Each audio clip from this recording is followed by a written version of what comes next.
Olá pessoal, vamos aqui para mais uma aula de mecânica do sólidos 2, no conteúdo de energia de deformação. Hoje vamos resolver 3 exercícios desse conteúdo, envolvendo tanto energia de deformação axial quanto energia de deformação à flexão. Nesse nosso primeiro exemplo de energia de deformação axial, pede-se o seguinte: determine a máxima energia de deformação do conjunto sem provocar deformação permanente. Então, eu tenho uma estrutura que está ali engastada no ponto A, eu tenho uma barra AB com um diâmetro de 12 milímetros e uma barra BC com um diâmetro de 8 milímetros. Todas as duas barras AB e BC são feitas de um mesmo material que tem um módulo de densidade de 200 gigapascal, ou seja, um aço, e com uma tensão de escoamento de 300 MPa. Por que eu preciso dessa tensão de escoamento? Porque ele pediu para determinar a máxima energia de deformação que o conjunto consegue ali absorver sem provocar deformação permanente, ou seja, no seu limite elástico, no final ali do comportamento elástico para início do comportamento plástico, que é o meu limite ali de escoamento. Então, eu vou determinar a carga máxima desse conjunto exatamente nesse ponto ali entre o comportamento elástico e plástico. Lembrando que nesse exercício, ele pergunta de duas formas diferentes, né? Uma quando a medida A vale 2 metros e, consequentemente, a medida dessa segunda barra vai ser 3, né? Para dar um total de 5. E no segundo caso, onde essa primeira barra com maior diâmetro, essa barra B, vai ter uma medida maior de 4 metros e só 1 metro dessa barra de 8 milímetros, completando os 5 metros de comprimento, certo? Então, fazendo primeiro essa substituição de A igual a 2 metros, nós vamos encontrar uma energia de deformação do conjunto.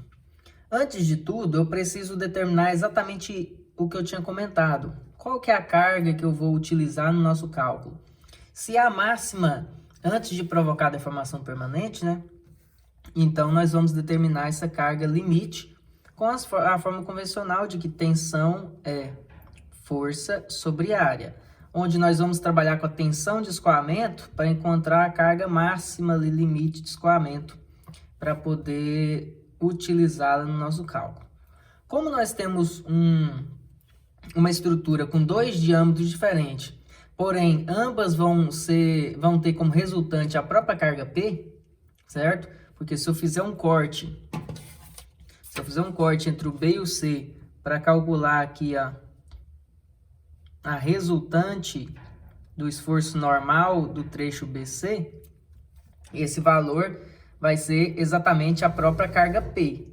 E se eu fizer um corte aqui entre o A e B, para determinar a resultante do esforço normal AB, também vai ser a própria carga P, certo? Então, eu percebo que vai ser a própria carga P de resultante e aqui também a própria carga P de resultante, que é a única carga que eu tenho que vai gerar uma reação de apoio inversa na outra extremidade. Então, eu tenho uma carga P de tração fora a fora. Se essa carga é constante nos dois trechos e eu preciso encontrar a máxima que é permitido para que o sistema inteiro não comece a haver deformação permanente, eu vou analisar aquela barra mais crítica, que é a barra com menor diâmetro, porque a máxima carga que essa barra suportar, essa outra barra com maior diâmetro vai suportar com maior facilidade. Agora, se eu fizesse esse cálculo de máxima para o diâmetro de 12, então ele já teria excedido para o diâmetro menor, estaria extrapolando. E eu não posso ter uma carga diferente para cada caso, porque é um sistema conjunto, onde a gente acabou de demonstrar que a carga P ela é responsável por ser o esforço interno normal das duas barras. Então, nessa circunstância, nós vamos utilizar a área relacionada ao trecho BC com 8 milímetros. Então, eu tenho uma tensão aqui de 300 MPa igual a uma carga P máxima que eu quero determinar. Se eu deixei a unidade de tensão em MPa, se eu deixei aqui a unidade em MPa, consequentemente, eu devo trabalhar com a área em milímetros para que minha resposta seja obtida em newton, né? A carga força. Porque 1 newton por 1 milímetro quadrado é exatamente 1 MPa. Então, aqui nós vamos utilizar a área de π diâmetro ao quadrado sobre 4. Então, essa seria a nossa área. Ou seja, a carga máxima aqui seria de quanto? Ó? Ao multiplicar o valor do π vezes o 8 ao quadrado dividido por 4 vezes o 300, encontraríamos um valor de 15.079,66 Newton. Então, tenho 15.079,66 aproximadamente. Essa seria a nossa carga máxima do sistema no seu limite de escoamento. Agora, com essa carga em mãos, nós podemos calcular a energia, lembrando que como são dois trechos que têm algum dado de diferença, que normalmente é a área de ambos, então nós vamos fazer uma análise de somatório. A energia axial é a carga P ao quadrado multiplicado pelo comprimento sobre 2 vezes a E. E a gente vai trabalhar com somatório porque são trechos que têm algo de diferente, ou seja, se eu tiver trechos que têm módulo de velocidade diferente, eu tenho que fazer de cada trecho e somar. Se eu tiver áreas diferentes, que é o nosso caso aqui, eu tenho que fazer os dois trechos isoladamente e somar, certo? Se eu tiver comprimentos diferentes também, ou cargas diferentes, como sendo a carga interna resultante, também tenho que separar. Nessa nossa circunstância, eu estou separando por causa da área, porque se fosse o mesmo diâmetro, poderia ser um conjunto só, né? Então, como será feito esse nosso cálculo? Vamos substituir. Para esse cálculo do exercício 1, eu vou trabalhar com as unidades em newton e em metro, certo? Depois, no próximo, eu vou fazer com milímetros, só para vocês terem essa ciência, essa diferença entre um e outro. Então, para responder a A, temos o seguinte, ó, a energia axial, né, é igual. Vamos fazer o primeiro conjunto, o conjunto da barra AB. Depois somamos com o do BC.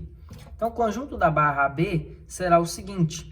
Qual é a carga resultante aqui? Nós tínhamos percebido que a carga resultante é a própria carga P lá, ó, que é, no caso, esse 15.000 que encontramos. Então, temos 15.079,66 ao quadrado, não esqueça do quadrado da fórmula, multiplicado pelo comprimento desse trecho AB. O trecho AB tem um comprimento A, que nessa alternativa que nós estamos fazendo agora, vale 2 metros. Então, vezes 2, dividido por 2 vezes, né, da fórmula, a área. Qual que é a área desse primeiro trecho AB? É em relação ao diâmetro de 12 milímetros. Então, eu tenho π vezes o diâmetro ao quadrado sobre 4. Como eu estou trabalhando com metro aqui, ó, as unidades estão newton e metro, então eu tenho que converter os 12 milímetros para metro, ou seja, dividir por 1000, daria 0,012. Então, daria aqui o π d ao quadrado, dividido por 4, sendo a nossa área, que eu poderia também calcular isoladamente e já colocar o valor da área aqui. Estou colocando aqui porque fica mais prático entender a sequência. Mas para quem prefere fazer o cálculo isoladamente e colocar já o valor da área final, também é possível. Multiplicado pelo modo de velocidade, que é 200 gigapascal, então é 200 vezes 10 elevado a quanto? Aí volta de novo a questão. Se estamos escolhendo as unidades newton e metro para poder trabalhar nessa questão, olha lá, ó, forças em newton, medidas em metro e metro à quarta, e metro ao quadrado, né, da área. Então, no caso, quando for trabalhar com tensão, com modo de velocidade, tem que estar em pascal, já que a relação de newton por metro é 1 pascal. Então, nós precisamos converter de giga para pascal. E de giga para pascal é 10 a nona. Porque de giga para mega, 10 ao cubo, de mega para quilo, 10 ao cubo, e de quilo para unidade convencional ali, o 1, né, sem prefixo, é mais outro 10 ao cubo. Então aqui temos todos os dados para encontrar um valor referente à energia de deformação da barra B. Só que, além disso, vamos somar com outra energia de deformação da barra BC, porque é um conjunto. Então, essa barra BC agora, temos os seguintes resultados. Ó. A carga é a mesma, né? A gente tinha já discutido isso, que a força é sempre deu sempre a mesma nesse exemplo, ó. Mesma carga P de 15.079,66 ao quadrado, vezes o comprimento da barra BC. Qual o comprimento da barra BC nessa primeira alternativa nossa? Se o A vale 2 e o comprimento total vale 5, então essa medida será de 3 metros. Então, multiplicado por 3, dividido por 2 vezes da fórmula, né? A área é em referente ao diâmetro de 8 milímetros, então eu teria aqui o π vezes 0,008 ao quadrado, convertendo para metro, dividindo por 1000, né? Dividido por 4 da fórmula também de área, multiplicando aqui agora pelo mesmo módulo de elasticidade, porque a estrutura inteira é de aço.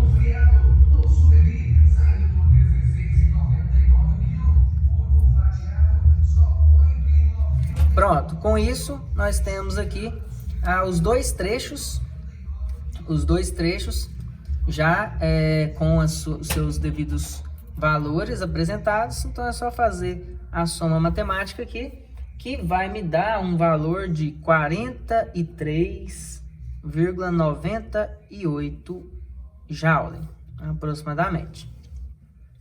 Então esse seria o valor referente a essa soma das contas. O primeiro daria mais ou menos 10 e o segundo na faixa ali de quase 34. 10 mais os 33,90 e pouco, daria os 43,98 final. E na B, é repetir o mesmo processo, a única diferença é alterar a medida. Por que que o exercício propôs isso? Para que a gente possa fazer um comparativo de energia absorvida quando eu tenho essa mudança, onde eu tenho, nesse primeiro caso, a barra maior sendo a de diâmetro inferior, né? E agora, nessa segunda circunstância, a barra maior sendo a de diâmetro superior, para podermos perceber a diferença da energia de deformação ali do sistema. Então, nós vamos continuar com os mesmos dados, só vamos alterar os comprimentos, que agora é 4 metros para a barra B, que é a medida A, e para a medida BC vai ser apenas 1 metro, que é o que completa os 5 metros totais da estrutura. Então, nós vamos recopiar aqui todos os dados, tendo 15.079,66 ao quadrado, porém, vezes 4 metros agora, dividido por esses mesmos fatores, porque não alterou os diâmetros, não alterou o material, só alterou o comprimento das barras. Então, aqui continua o mesmo. E a segunda parte, exatamente a mesma coisa, com alteração apenas no comprimento, que reduziu para essa análise agora apenas 1 metro, totalizando os 5 metros das duas barras em conjunto. Então, aqui, repetindo o diâmetro de 8 milímetros para calcular a área e o módulo de elasticidade, 10 a nona. Refazendo essas contas, só alterando a questão do comprimento, essa aqui ela vai dobrar o valor, ó. Dobrou o tamanho, então era 10, passou a ser 20. E esse segundo reduziu 3 vezes, era 33, vai cair para 11. Então, quando eu somar os 20 mais os 11 aqui, vai dar apenas 31,42 Joule. Então, o valor reduziu bastante. Por que que isso acontece? A energia de deformação é a energia que você absorve ali ao deformar uma estrutura. Então, quanto mais deformável for a estrutura, mais fácil de haver uma deformação elástica ali, maior vai ser essa energia absorvida. E é claro que é perceptível que, nesse primeiro exemplo, a barra funciona da seguinte forma. Eu tenho 2 metros de uma barra com um diâmetro maior, mais difícil de deformar, e 3 metros com um diâmetro menor, que tem uma facilidade maior de se deformar a tração. Já nesse desenho de baixo, essa barra se alongou muito, essa barra mais espessa, de 12 milímetros de diâmetro. E a barra mais estreita ficou apenas com 1 metro.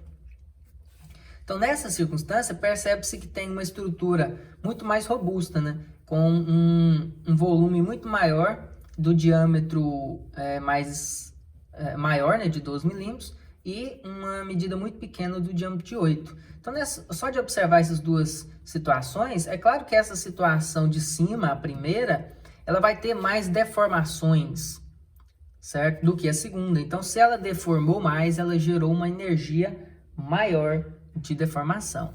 Se essa tem uma deformação menor, ela gera uma energia de deformação menor, porque é proporcional, né, a absorção de energia em relação ao quanto ela deforma. Essa primeira questão finalizada nesse sentido, vamos para uma segunda questão que também é de energia de deformação axial, porém agora de um conjunto de concreto armado. Então, seria esse segundo exemplo aqui, onde temos aqui que determinar a energia de deformação da coluna. É uma coluna de 1,5 metro, um raio de 300 milímetros e uma carga aplicada de 1.500 kN. Lembrando que esse pilar ele é contemplado com 6 hastes de aço com diâmetros de 25 milímetros.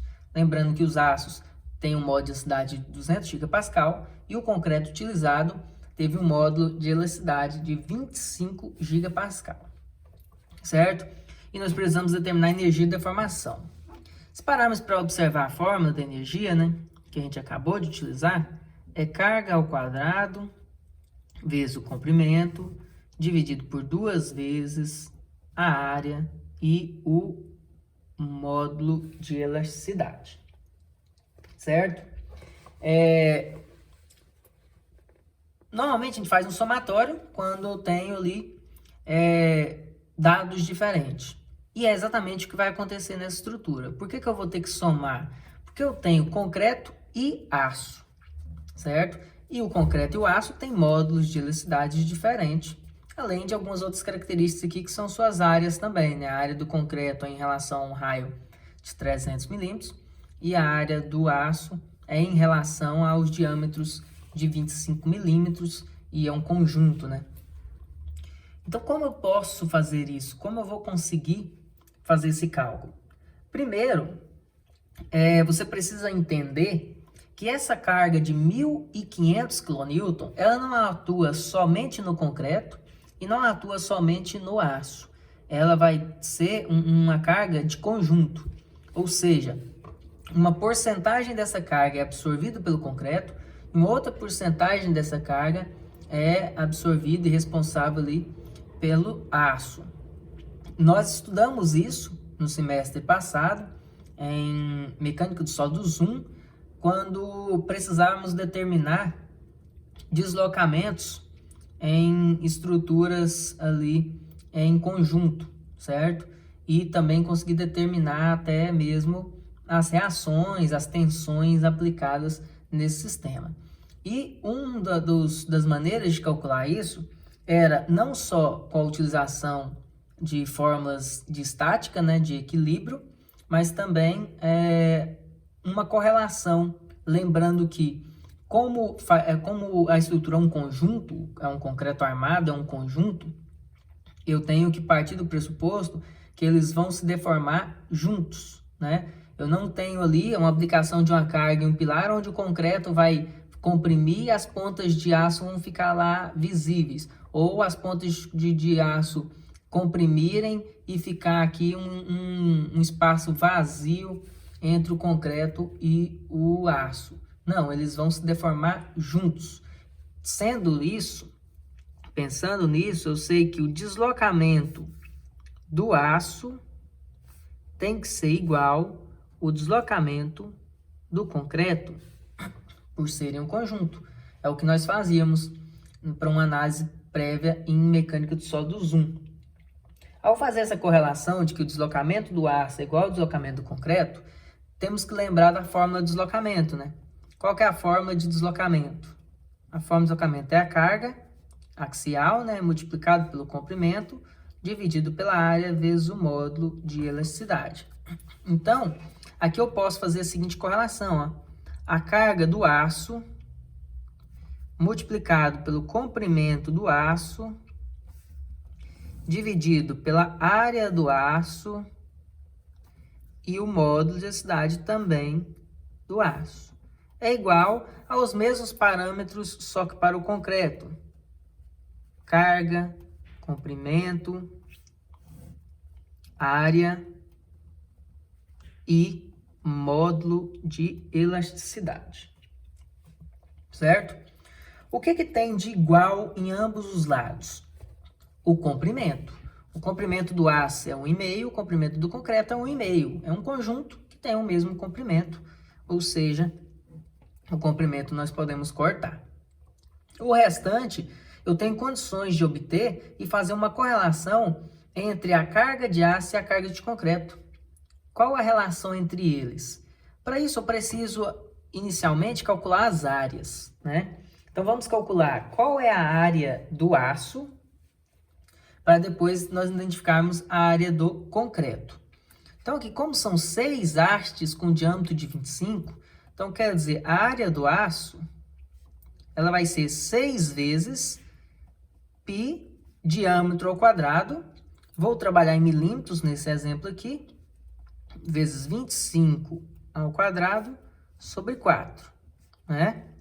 Fórmula de seção circular é π diâmetro ao quadrado sobre 4, ou πr ao quadrado. Multiplicado por 6, porque são 6 hastes, são 6 áreas dessa no meu conjunto completo. Então, ao multiplicar aqui esses dados, π vezes 25 ao quadrado vezes 6 dividido por 4, eu vou ter um valor de 2.945,25 milímetros quadrados de área, certo? Agora, qual é a área do concreto? A área do concreto, também nesse caso, é uma seção circular com um raio de 300 milímetros. Então, qual que é a fórmula quando tem raio, né? Só π raio ao quadrado. Então, π raio ao quadrado. Porém, eu tenho que me preocupar com uma questão. O concreto não contempla todo esse espaço de uma seção circular de raio de 300. Ela perde o espaço para o seu conjunto, né? Para os aços.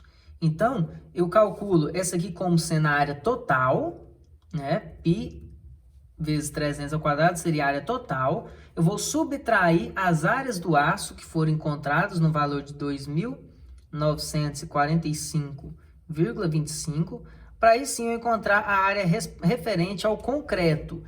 Essa aqui é a área total. Eu preciso lembrar que esse concreto ele tem espaços vazios, que é onde existem as 6 barras de aço, com uma área de 2.945. Então, eu vou pegar aqui o π vezes o raio ao quadrado, né?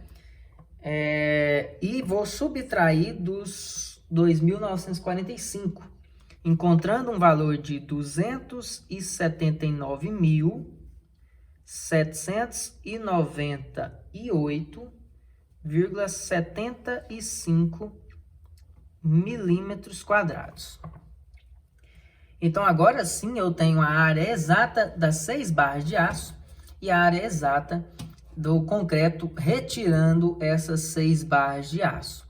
Então, eu tenho esses dois dados prontos e esses dois já veio no enunciado, que são os módulos dos referidos materiais utilizados. Então, agora nós podemos fazer essa relação aqui, ó. Então, o que eu pego aqui seria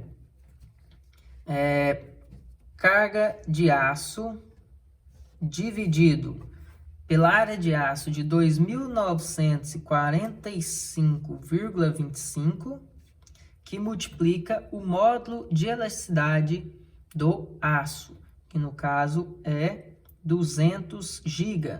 Se eu estou trabalhando em milímetros, eu preciso trabalhar aqui em MPa. Nessa conta, como é um comparativo, mesmo você errar isso aqui, você ainda continua tendo um valor correto, porque você vai ter módulo dos dois lados e acaba cortando a unidade em si. Mas tem que tomar cuidado para não correr o risco de você cometer esse erro em um local onde não tem essa relação, né, que é na hora de for fazer energia. Então tem que lembrar que se agora eu estou trabalhando com as unidades de Newton como carga e milímetro como sendo os comprimentos e as áreas, o momento de inércia, se fosse o caso, então eu estaria trabalhando todos na condição de milímetros, e Newton por milímetro quadrado faz uma correlação ali com tensões e módulos de elasticidade em MPa. Então, eu preciso trabalhar com esse conjunto aqui agora. Ou é Newton metro e Pascal, ou é Newton milímetro e MPa. Não posso confundir os dados, trabalhar milímetros e Pascal, ou milímetros e giga, ou metro e MPa. Nessas circunstâncias, isso não pode acontecer. Então, é igual. Do outro lado, eu tenho a carga de concreto, né? E essa carga de concreto eu vou dividir pela área do concreto de 279.798,75 e o módulo de elasticidade do concreto, que é bem menor, né, só de 25 vezes 10 ao cubo, para ficar na unidade de MPa. Como eu havia comentado, nesse caso em particular, não teria tanta influência a unidade, porque você pode até cortar uma de cada lado, né? E aí encontrar uma relação, por exemplo, se eu isolar a carga de concreto igual, eu pego esses dois dados, vou passar ele aqui para cima, vai ficar 279.000 vezes 25 sobre 2.900 vezes 200. Ao dividir isso, eu chegaria a um valor de 11,875 vezes a carga de aço. Então, quer dizer, a carga de concreto ela é quase 12 vezes maior do que a carga de aço. Ou seja, da minha carga total de 1.500 kN, eu tenho uma separação aqui para aço e para concreto, onde o concreto vai ser responsável por uma parcela muito maior, porque a carga do concreto ela é quase 12 vezes maior do que a carga do aço. E é agora que eu vou fazer essa correlação, ó, porque eu sei que a carga do concreto somada com a carga desses aços me dá a carga máxima de 1.500 kN. 1.500 kN. Ou seja, ao fazer uma substituição, no lugar da carga de concreto, eu substituir por 11,875 carga de aço mais uma carga de aço é igual a 1.500 kN. Então, eu tenho 11 mais 1, né? Ou seja, a carga de aço vai ser igual a 1.500 kN dividido por 12,875. 11 mais 1, 12,875. E aí eu vou encontrar um valor de 116,505 kN. E a carga de concreto, você pode encontrar de duas formas diferentes, né? Você tem duas fórmulas. Ou você pode vir aqui e substituir 11,875 vezes 116, ou por aqui, né? 1.500 menos o 116. Eu prefiro utilizar essa segunda do 1.500 porque tem arredondamento, então eu prefiro que a soma das duas contemple os 1.500 para não ficar um equívoco ali. Então essa segunda vai ser de 1.383,495 kN. Então toda essa conta inicial não contemplou ainda a análise de energia. Eu precisava inicialmente separar o conjunto de dados. Eu tinha uma carga de 1.500 que não era possível utilizar no cálculo de energia, porque os 1.500 não era exclusivamente do aço, nem exclusivamente do concreto. Tanto é que foi provado aqui que dos 1.500, 1.383 fica responsável por toda aquela área maior, que é a área de concreto, e 116 kN é responsável pelas pequenas áreas que são as 6 hastes de aço.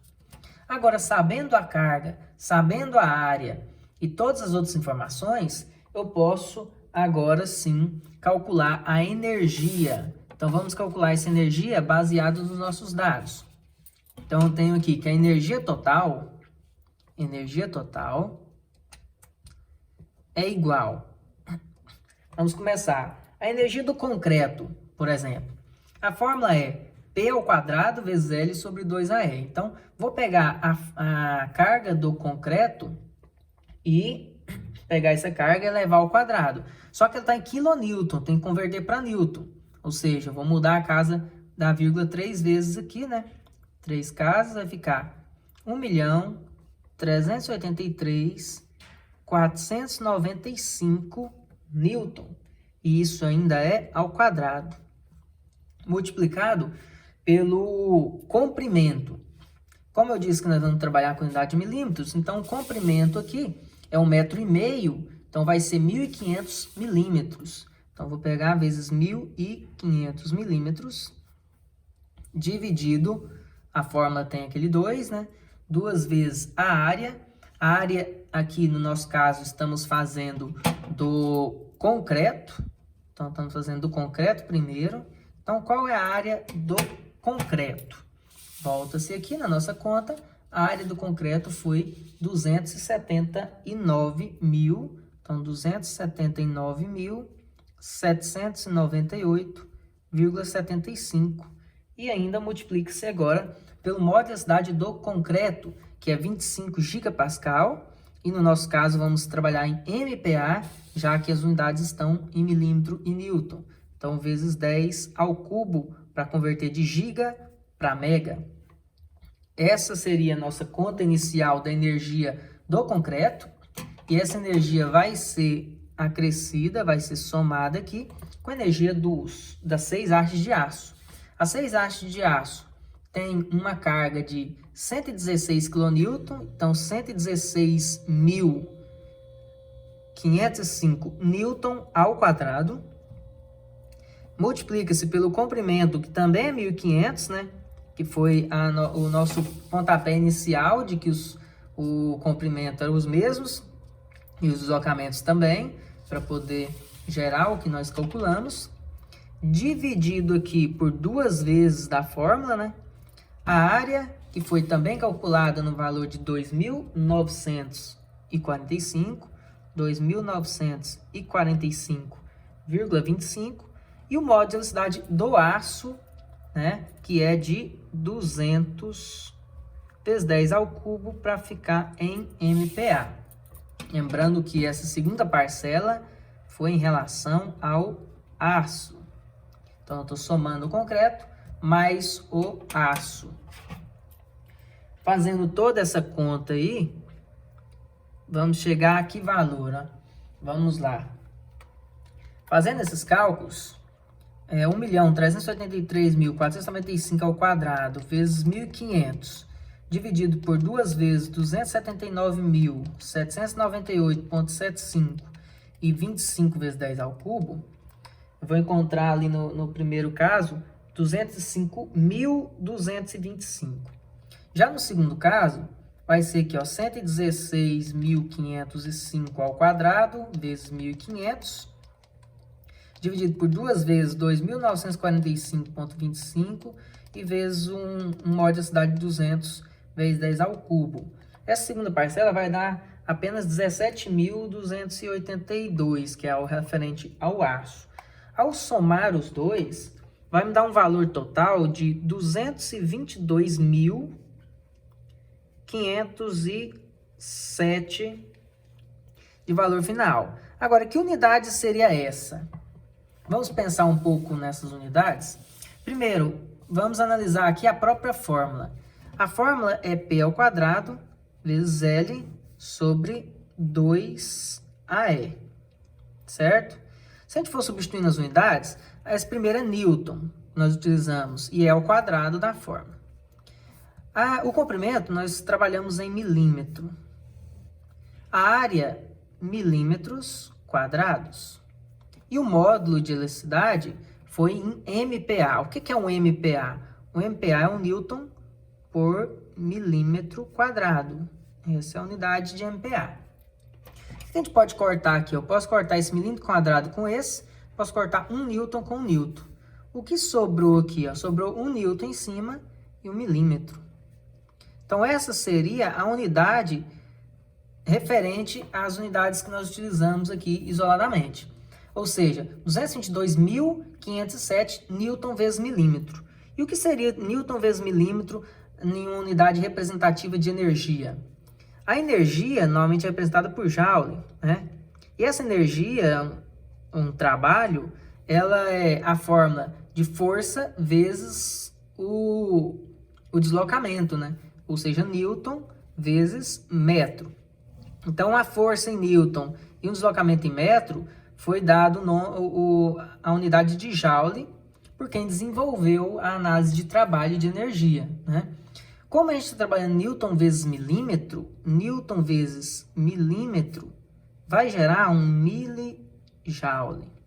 Então, Newton vezes milímetro, eu pego esse prefixo, né, e passo ele para cá. Então, essa unidade nossa aqui foi 222.507 milijoule. Para ser melhor apresentado, ou se for uma questão de concurso, vai estar as unidades finais em joule, com certeza, que é a unidade universal. Então, aqui eu teria 222,51 joule. Essa seria a nossa resposta final do exercício. A energia total ali seria 222,51 joule, certo? Então, essa questão também conseguimos finalizar ela. E agora vamos fazer uma última questão, onde vai englobar tanto a energia de deformação axial, quanto a energia de deformação por flexão, certo? Onde vamos precisar fazer uma análise de integração. Então, esse último exemplo, temos aqui uma viga com 4 metros de comprimento, biapoiada, um apoio de segundo gênero no ponto A e de primeiro gênero no ponto B, uma distribuída que vai do ponto A até o ponto central, aqui o ponto C, com 2 metros, e uma força inclinada exatamente sobre o apoio, uma força de 500, numa proporção aqui de inclinação de 3/4/5, onde precisamos fazer uma decomposição. Então, vamos aos cálculos. Primeiro, vamos fazer a parte de isostática, né? Para nós podermos obter ali as expressões de momento para fazer a análise de energia de deformação à flexão e as cargas internas resultantes axiais para poder fazer o complemento ali da carga axial, da energia axial de deformação. Então, vamos iniciar. Ó. Eu tenho um apoio de segundo gênero aqui, um apoio de primeiro, né? É aplicada aqui uma distribuída de 400 Newton por metro, que vai ter uma resultante aqui central de 400 vezes 2 metros, uma resultante de 800. Essa força inclinada vai ser decomposta em uma força vertical para baixo e uma força horizontal para a direita, né? Essa força aqui, ela é decomposta lá, uma força para a direita e é decomposta uma força para baixo. Vamos já fazer essa decomposição para termos aqui os dados iniciais para o cálculo de isostática. Então, se eu tenho uma força de 500 inclinada, eu tenho algumas possibilidades de fazer essa conta. Uma delas é calcular que ângulo seria esse aqui, ó, desse triângulo 3, 4, 5. Calcular o seno, o cosseno, o próprio ângulo em si. Ou fazer uma relação aqui de triângulo, que é até mais prático. Então, exercícios que me dê essa proporção de triângulo é até mais rápido de ser feito do que quando me dá valores de ângulo para calcular seno e cosseno. Por quê? Eu sei que o cosseno desse ângulo alfa, ele é 4, que é o cateto adjacente, sobre 5 a hipotenusa. E o seno é 3 sobre 5, cateto oposto sobre hipotenusa. Então, nem preciso saber o valor do próprio ângulo. Fora o fato que eu posso fazer uma relação, ó. Se eu tenho a carga de 500 na hipotenusa e a medida do triângulo na hipotenusa é de 5, posso fazer uma relação que o 500 está para 5, assim como a decomposição da força em x aqui, que é essa horizontal, estaria para 4, e assim como a decomposição dessa força em y estaria para 3. Muito mais prático, né? Ainda mais aqui, nesse caso que ainda os valores ainda são múltiplos, ó. Se 500 está para 5, quanto vai estar para 4 na horizontal? 400, né? Vai ter 400 aqui na horizontal. E se eu tenho 500 para cima, para 5, quanto vai estar para 3? 300. Então, se eu tenho 5, 4, 3, 500, 400, 300, certo? Então, eu já faço a minha decomposição só basicamente por observação mesmo, com os dados ali. Se não fosse múltiplo, fosse aqui 132, aí você faria 132 estaria para 5, assim como a força em x estaria para 4. E fazia aqui uma regrinha de 3 simples e encontraria o valor da força em x nessa proporção de 5 para 4, 132 para a força. Voltando aqui então, temos um trecho de 2 metros e mais um segundo trecho de 2 metros na nossa estrutura ABC. Então, vamos calcular agora a reação vertical no ponto A e a reação vertical do ponto B, ou, para quem gosta de trabalhar AY e BY, né? Também não tem problema nenhum. E aqui, é claro, no apoio de segundo gênero, uma força horizontal em A ou um AX, né? Então, vamos fazer nossa somatória de forças. Na nossa primeira somatória de força em X, somatória de força em X igual a 0 para condição de equilíbrio, temos que o HA estando para a direita, mais o 400 também estando para a direita, vai totalizar 0. Logo, o valor da incógnita da reação de apoio do ponto A é de menos 400 newton, ou seja, essa força é para a esquerda, já que eu havia escolhido uma condição para a direita e é claro que estava equivocado, porque eu preciso de equilíbrio aqui de 400 no outro sentido para zerar com 400 do exercício. Agora, somatória de força em Y igual a 0, considerando a convenção para cima positivo. Então, eu tenho VA e VB para cima, minhas incógnitas, que eu não conheço o valor ainda, por enquanto está estipulado para cima. E para baixo vai ter aqui, ó, menos 800, referente a resultante de 400 vezes 2 metros, e menos 300, que é a decomposição dos 500 no sentido Y, né? Igual a 0. Logo, o VA mais o VB vai me dar um total ali de 1.100 newtons. Agora, quanto vai ser o VA e quanto vai ser o VB? Eu preciso de mais uma equação de equilíbrio, né? No caso, somatório de momento igual a 0. Vamos escolher um ponto aqui qualquer para fazer esse cálculo, lembrando que toda a estrutura está em equilíbrio, então qualquer ponto o momento é nulo. Vamos escolher o ponto A por ser um ponto mais convencional nos cálculos. Então, a partir do ponto A, vamos ver tudo que gira em torno desse mesmo ponto. Eu tenho primeiro aqui uma carga de 800 para baixo. Essa carga de 800 vai aplicar um giro nesse sentido em torno de A, ó, certo? Um giro nesse sentido é um sentido horário que estamos considerando na convenção como negativo. E essa distância aqui é apenas de 1 metro. A resultante fica no centro da distribuída, no centro dos 2 metros. Então, é só 1 metro e 800. Então, eu tenho menos 800 vezes 1 metro, só para lembrar aí qual a distância utilizada. Certo? Essa outra força de 300, ela está aqui para baixo também. Há uma distância total de 4 metros, que vai fazer um giro aqui em torno de A, ó, também no sentido horário negativo. Então, menos 300, né? Menos 300 vezes 4 metros. Menos 300 vezes 4 metros. Em contrapartida, eu tenho aqui uma força para cima, a uma distância de 4 metros também, e vai gerar um giro aqui no sentido agora anti-horário positivo, mais 4 vezes o VB igual a 0. Logo, o valor de VB vai dar quanto? Então, vamos fazer o cálculo. Eu tenho 800 e tenho 300 vezes 4, né? Vai dar 2.000 dividido por 4, vai dar um valor de 500 newton. Então, eu tenho aqui um total de 500 newton de valor VB. E, enquanto isso, o VA vai valer quanto, então? 1.100, com os 500 passando para cá negativo, 1.100 menos 500, o VA vai ser 600 newton.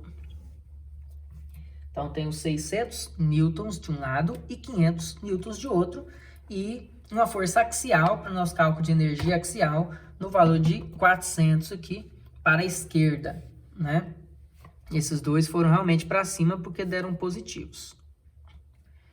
Agora que eu tenho esses dados, vamos começar a pensar nas formas de se calcular a energia de deformação, a flexão, onde é necessário encontrar uma expressão de momento para que a gente possa trabalhar com a fórmula em relação a uma integração de momento em função de x. Então, o que nós vamos fazer aqui, para resumir? Vou repassar todos esses dados encontrados para uma estrutura aqui, para ficar resumida todas as respostas, todos os dados importantes. Lembrando que aqui eu encontrei um valor, de VA de 600. Aqui encontrei um valor para a esquerda de 400. Nesse ponto eu também tenho o 400 de carga externa. E aqui tem uma distribuída no valor de 400 newton por metro. Agora vem um ponto interessante. Você pode perceber que nesse local aqui do ponto B, tinha-se uma carga de 300 para baixo, olha lá, 300 para baixo, e agora nós encontramos uma força para cima de 500. Então, eu posso tranquilamente escrever 300 e 500, mas se as duas cargas estão exatamente no mesmo ponto, eu posso fazer uma resultante entre elas, que fica mais interessante depois para fazer a análise final. Eu diminuo o meu conjunto de dados e evito aí qualquer tipo de erro. Então, se eu tenho 300 para baixo e 500 para cima, é como se eu tivesse apenas uma resultante, então, de 200 para cima. Então, eu tenho 200 para cima com os 600 para cima, tanto é que resulta do que eu precisava. Eu tenho 800 contra 400 vezes 2, 800. Porque aquele outro 300 que tinha aqui, eu já bati ele na reação encontrada. Posso fazer isso. Se eu não quiser, eu posso deixar o 300 e o 500. Mas qualquer conta que eu for fazer vai ser 500 vezes um valor menos 300 vezes um valor. É a mesma coisa de colocar 200 vezes essa distância qualquer aí em questão. Então, desse jeito, a gente consegue simplificar bem o que a gente precisa para continuar os nossos cálculos. Agora, eu tenho que visualizar quantos trechos essa minha estrutura possui. Essa minha estrutura possui dois trechos. Por quê? O que difere os trechos, né? É algum tipo de alteração no seu comportamento, na sua distribuição de carga. Então, a gente pode perceber que entre o ponto A e o ponto C, temos aqui um trecho carregado, um trecho que tem uma distribuída de 400. Já do ponto C até o ponto B, nós temos um trecho descarregado, onde não há carregamento distribuído, apenas com as forças na extremidade, certo? Então, esses são os dois trechos que nós devemos parar para analisar. Um trecho AC ou CA, que tem até o sentido de observação e influencia, né? E o outro trecho é um trecho CB ou um trecho BC. Então, você primeiro agora tem que decidir como vai ser esses trechos. Existem exercícios nos livros que já decidem por vocês, já posiciona em qual sentido que eles querem a observação do início da medida X. Quando não tem, fica a critério de cada um. E aí vai de cada um o gosto e qual que é a análise que ele faz do que acha ser mais fácil. A dica que eu dou para vocês é de que normalmente é sempre mais fácil começar das extremidades. Ou seja, se eu começar do A para o C e do B para o C, ao invés de fazer do centro para a borda, de C para B ou de C para A. Então, de C para A é uma opção que às vezes pode ser mais difícil do que de A para C, na maioria das situações. E esse outro de C para B também é uma situação consideravelmente mais difícil do que fazer de B para C. Então, definindo os sentidos, nós vamos posicionar aqui o que representa exatamente o sentido, que é onde começa a medida variável x indo em direção ao final do trecho. Ou seja, se eu quero contemplar o trecho de A para C, eu vou iniciar a minha medida x no A, e essa medida tem uma seta mostrando que ela vai aumentando gradativamente até chegar no seu limite, que é a metade da barra, que é no ponto C. Então, eu tenho um valor de x para a barra C, um valor de x que inicia-se com uma cota de 0. Ó, a gente pode perceber aqui, ó, que inicia-se zerado aqui, ó, com a cota zerada sobre o ponto A. Então, é uma cota zerada sobre o ponto A. E esse x, ele vai aumentando aqui, ó, o valor de x, o x vale 1, aí vai aumentando, 1,5, até ele chegar, por exemplo, no final do trecho, onde o x vai ter um valor total de 2 metros, que é o tamanho total da barra C. Então, o máximo que esse x pode chegar, dentro do trecho AC, é de 2 metros. E esses 2 metros, ele está exatamente no ponto C. Agora, e a outra barra? A barra BC. Essa barra BC, onde nós decidimos começar em B e terminar em C, tanto é que nas letras é o seguinte, o primeiro é onde começa e o segundo ponto é onde termina, né? Então, nessa situação aqui, vamos iniciar o x em B, ele vai aumentando até o encontro do ponto C, certo? Para a gente poder fazer a nossa análise. Então, se eu fizer aqui, ó, uma análise conjunta, ó, o x ele vai iniciar no ponto B. Então, quando o x tem cota 0, eu estou sobre o ponto B. Então, quando o x tem a cota zerada, eu estou sobre o ponto B. E esse x tem a tendência a ir aumentando, ó, meio, 1 metro, 1,5 metro e 2 metros de máximo, que é o máximo aqui que eu tenho do trecho de B até o ponto C. Então, quando o meu x for aumentando até ter uma cota total de 2 metros, que é o seu limite, eu vou estar encontrando respostas e dados para o ponto C, que está a 2 metros de distância. Então, esse aqui seriam os nossos limites e, consequentemente, as respostas para esses limites, certo? Então, agora nós podemos fazer uma expressão de momento em relação a esse trecho e essa sequência de A para C e de B para C. Então, eu posso aqui calcular, por exemplo, qual é a expressão de momento aqui, ó, de A para C igual. Existem duas formas de você fazer isso, né? Uma delas é você redesenhar a estrutura cortada, colocar aquela convenção e aí sim calcular o momento. Como seria isso? Ó? Eu vim aqui, cortava a estrutura olhando sempre para o lado da medida X. Então, eu redesenharia aqui, ó, eu tenho uma estrutura que tem um apoio de segundo gênero no ponto A. Aqui um local que eu fiz um corte aleatório. Esse corte está a uma distância X qualquer, variável.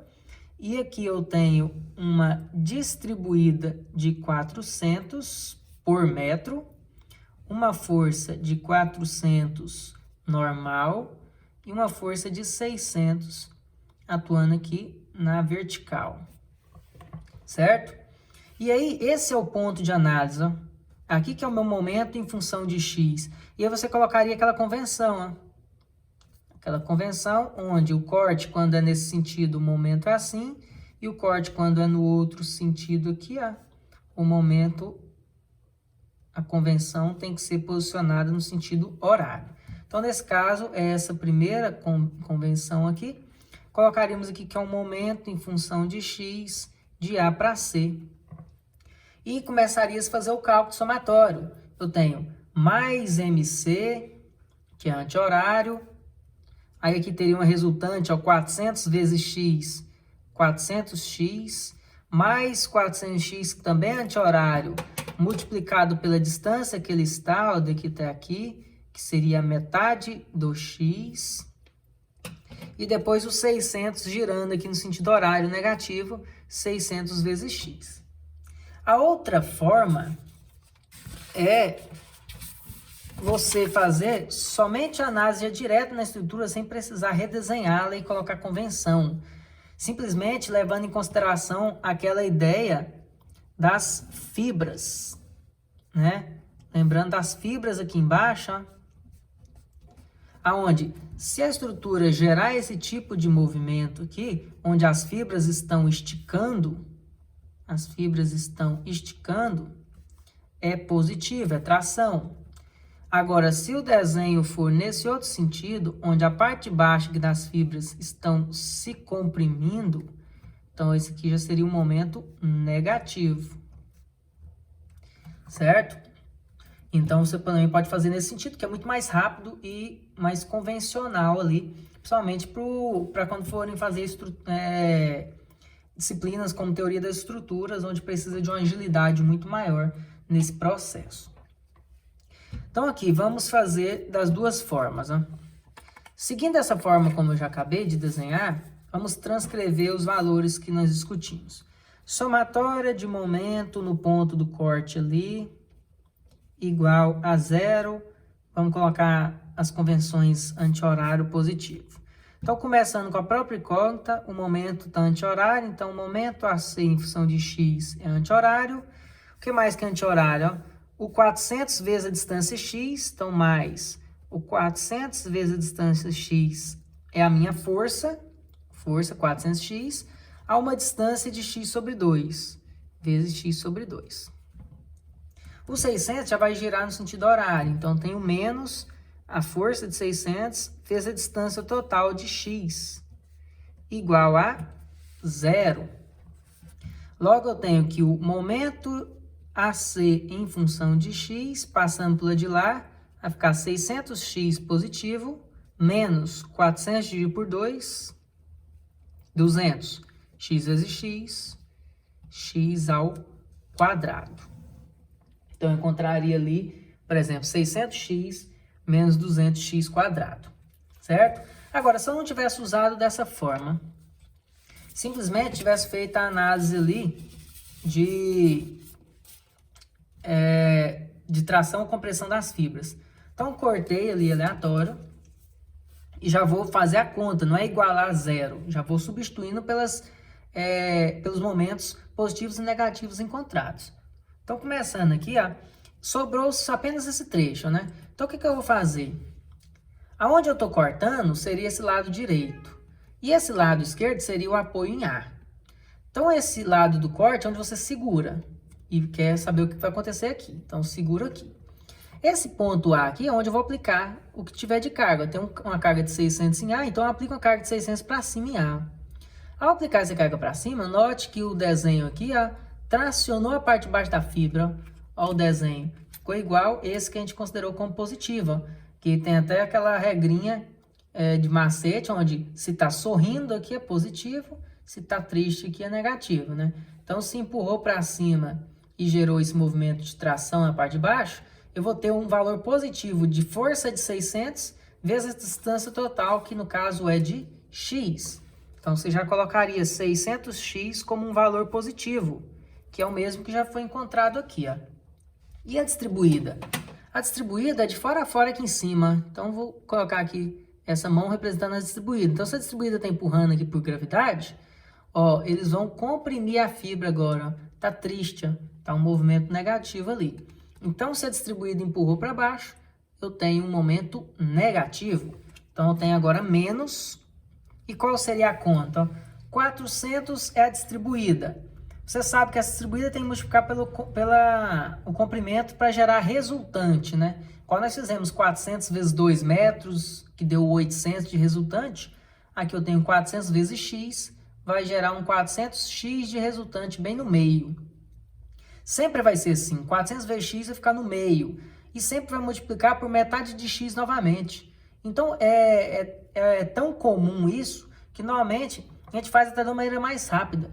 Se eu sempre vou multiplicar a carga por x e depois por x sobre 2, então eu já posso pegar essa informação, dividir por 2 e multiplicar por x quadrado, né? Que foi o que aconteceu aqui, ó. Pegar o 400, já dividir por 2 e depois colocar x quadrado. Então, se eu tenho 400 no meu carregamento, então eu já posso escrever 200. E se é distribuída, é x quadrado. Que foi o que eu fiz aqui, um passo a passo. Aqui é só para mostrar que você pode ser um pouco mais ágil. Então, é para baixo, comprimiu as fibras, é negativo. 400 vezes x é a resultante, vezes x sobre 2 é a distância que existe entre a resultante que está no meio e o local que eu estou analisando, certo? Então, essa seria a expressão que é a mesma que a gente acabou de encontrar anteriormente, seguindo duas metodologias diferentes, ou redesenhando todos os trechos, ou já fazendo essa análise de só posicionar a questão se está tracionando ou comprimindo as fibras. Vamos ver se entendeu num exemplo bem menor, mais simples, que é do B para o C. Então, se eu quero saber a expressão de momento de B para C, é igual. De B para C, eu tenho a seguinte situação. Ó. Eu corto aqui, né, onde eu quero analisar, e olho só para esse lado. Não vou fazer a convenção aqui, fazer as contas. Tanto é que fazer a convenção tem um ponto negativo. Você tem que decorar ela ou saber ela, né? O outro não. Em qualquer momento você pode olhar se traciona ou comprime as fibras, sendo positivo ou negativo. Então, se eu for observar aqui agora, ó, esse ponto em questão, e olhando só para o lado do x agora, sempre tem que olhar para o lado onde o x está, para o primeiro ponto, onde inicia-se a estrutura. Então, olhando para o lado B, eu tenho apenas uma força de 200 para cima, aonde essa parte esquerda agora é o local onde eu estou cortando, e a parte direita aqui é onde tem um apoio de primeiro gênero com 200 para cima. Ao aplicar esse 200 para cima, o que aconteceu com a parte baixa aqui das fibras? Ó? Tracionou, ele sorriu, momento positivo. Então, eu tenho 200 vezes a distância x. Ou seja, meu momento é simplesmente positivo por estar tracionando, é a carga de 200 a uma distância de x. E aí eu tenho minha segunda expressão para cálculo. E os limites dessa expressão para integrar? São esses que a gente discutiu anteriormente. Ó. Esse x aqui, ele começa no B zerado e termina no C com 2 metros. Enquanto do AC começa zerado aqui em A e vai aumentando até o limite máximo do seu trecho, que é 2 metros também. Agora sim eu posso utilizar a fórmula para fazer o nosso cálculo. Qual que é a fórmula? Energia à flexão é integral de m ao quadrado sobre 2i dx. Então, essa seria a nossa fórmula, né? Momento ao quadrado sobre 2i dx. Lembrando que o EI é um valor constante, eu já posso tirar da integral. Tem formas que já está até assim, 1 sobre 2EI, integral de m ao quadrado dx só, né? Mas a maioria dos livros está assim, inicialmente. Mas, na prática, o que nós vamos tirar, né? Então, vamos fazer o cálculo de energia dos dois trechos e somá-los ao final. Então, eu tenho aqui, ó, energia do trecho AC é igual. Já tirando aqui da integral, 1 sobre 2i, fica aqui fora da integral. E aí eu vou ter uma integral de 0 a 2, que é o trecho AC, de 0 a 2, com essa fórmula do trecho AC, que é 600x menos 200x ao quadrado. Lembrando que essa é a expressão de momento, e essa expressão de momento na fórmula é ao quadrado. E aí que mora o perigo, certo? Porque você tem que elevar ela ao quadrado, e se ela for composta por A mais B, igual está aqui, né? Essa fórmula foi uma fórmula de A mais B. Se eu elevar A mais B ao quadrado, eu tenho que fazer um produto notável, né? O primeiro ao quadrado, mais 2 vezes o primeiro vezes o segundo, mais o segundo ao quadrado, certo? Então, tem que tomar muito cuidado com esse tipo de situação. Logo, vamos fazer justamente isso. Vamos elevar primeiro ao quadrado, tirar isso aqui para, por fim, tirar a integral. Então, eu tenho que a energia AC, 1 sobre 2EI, integral de 0 a 2 de... Primeiro ao quadrado vai ficar 600 ao quadrado. Eu tenho que levar o número também. Então, 600 ao quadrado vai dar aqui 360.000, né? E x elevado ao quadrado. X quadrado. Agora, vai ser menos, porque é 2 vezes primeiro vezes segundo, 2 vezes mais vezes menos, menos. E agora, 2 vezes 600 e vezes 200... vai dar o quê? 2 vezes 600 dá 1.200. 1.200 vezes 200 vai dar 24 com 4 zeros, né? 240.000. E eu tenho x vezes x quadrado. Então, fica x ao cubo. E agora esse último ao quadrado, né? Vamos lá, produto notável. Primeiro quadrado, 2 vezes primeiro e segundo ao quadrado. Então, vai ficar positivo. 200 ao quadrado, vai ficar 4 mais 4 zeros, vai ficar 40.000. E x ao quadrado, fica x a quarta dx. Então, entenderam? Olha lá, se eu tenho aqui 600x menos 200x ao quadrado, é como pegar ele vezes ele mesmo. Então, primeiro eu faço 600 vezes 600, depois 600 vezes 200, depois 200 vezes 600, depois 200 vezes 200. Então, é esse produto notável nosso. Então, 600 vezes 600, 360.000, x vezes x, x quadrado. O próximo é o 600 vezes o 200 uma vez, e depois o 200 vezes 600 uma segunda vez. Por isso, no produto notável, é 2 vezes o primeiro vezes o segundo. Então, 2 vezes 600 vezes 200, 240.000. X vezes x quadrado, x ao cubo. E, por fim, é o 200 vezes o 200, lá no final do nosso chuveirinho ali. Então, 200 vezes 200, 40.000. X ao quadrado vezes x ao quadrado, x à quarta. Agora, sim, eu posso tirar da integral para poder encontrar o valor de AC. Então, eu posso fazer que é 1 sobre 2i. E tirando os valores da integral, vai ser 360.000 x ao cubo sobre 3. Daria para ter simplificado, né? 120.000, mas tudo bem. Menos 240.000 x à quarta sobre 4. também dá para simplificar aqui, fica 60 mil, né? E aqui mais 40 mil x à quinta sobre 5, que também dá para dividir, dá 8 mil, né? Então, esse aqui foi valores que davam até para dividir e diminuir os valores numéricos. Mas você pode fazer isso agora na calculadora. Lembrando que você substitui o x por 2, que se o limite é de 0 a 2, eu substituo por 2 em tudo, o zero não tem necessidade. E aí, nós vamos encontrar um valor final. Então, aqui vai ficar, no caso, 120 mil vezes 8, né? Que é o 2 ao cubo. O segundo vai ficar 60 mil vezes 2 à quarta.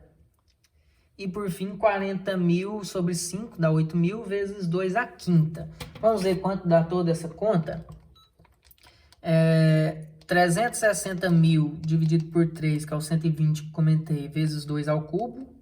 Depois eu tenho 240 mil dividido por 4, que dá os 60 mil vezes 2 à quarta. O primeiro deu 960 mil, o segundo deu menos 960 mil, então já zerou. Vai ficar por conta só do terceiro, que é os 8 mil ali, multiplicado por 2 à quinta. Aí deu 256 mil. 256 mil. Então, vamos lá. Tirando aqui final, eu tenho esse 2 para finalizar. Então, se eu tenho 256 mil dividido por 2 aí, já vou dividir na calculadora para ficar em função apenas de aí. Então, ficou 128 mil dividido por EI.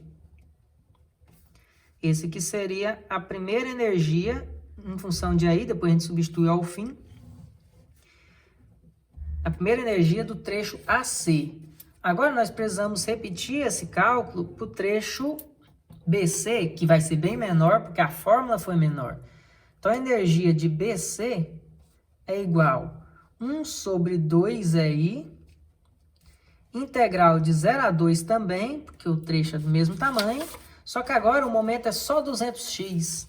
Então, vou pegar só os 200x e elevar ele ao quadrado, por causa da fórmula, que é momento ao quadrado, certo? Então, nessa circunstância, eu vou ter apenas aqui 200x ao quadrado, vai me dar um valor ali de, substituindo,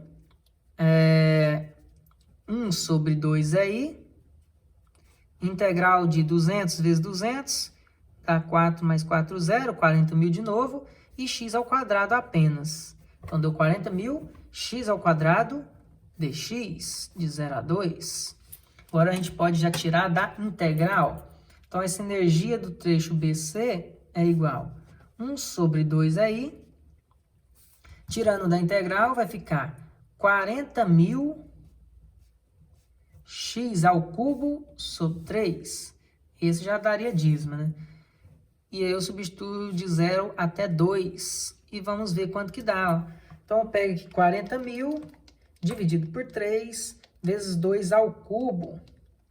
Aí eu vou encontrar um valor de 106 mil. Já vou dividir por 2 de novo, como eu fiz no anterior.